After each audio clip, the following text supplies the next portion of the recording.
All Worcester combination and system boilers require their system pressure to be topped up with mains cold water at some stage throughout the life cycle of the boiler.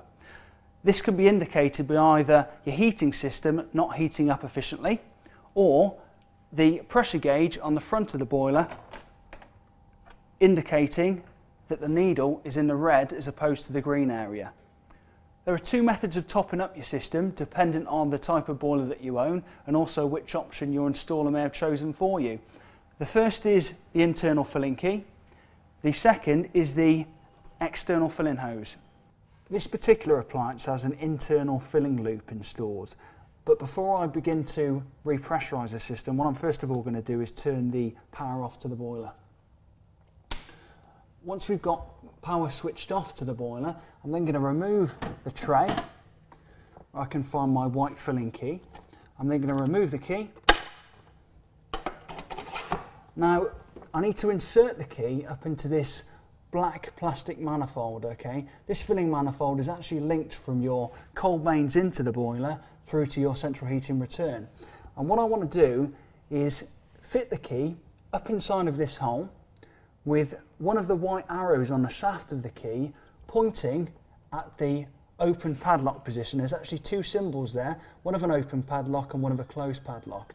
So if I insert that key up into the black plastic manifold with the arrow in line with the open padlock position, okay, then I'm going to turn the key to the closed padlock position. I'm going to make sure it's in there. It doesn't need to go any further, that's fine, okay. Now what I'm going to do is begin to turn this white plastic nut anti-clockwise, and I should begin to hear water actually filling into the heating system. Once I've done that, what I then need to concentrate on, of course, is the pressure gauge, okay? So I'm then going to look at my pressure gauge. I can see that that's filling up quite nicely now, and it's up in the green to the required 1.5. So what I'm now going to do is begin to tighten this plastic spindle knob back up until I can actually hear the water stop, okay?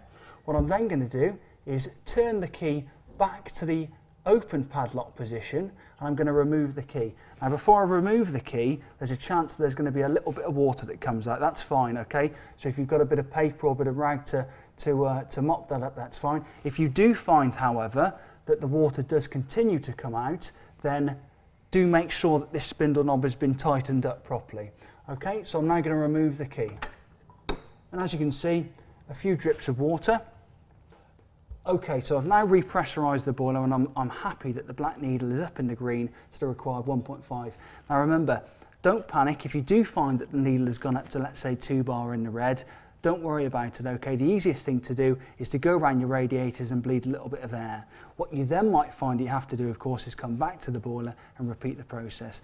Now, if you do find you need some detailed instructions on this, please do visit our website, and they are downloadable and you can print them out and use them.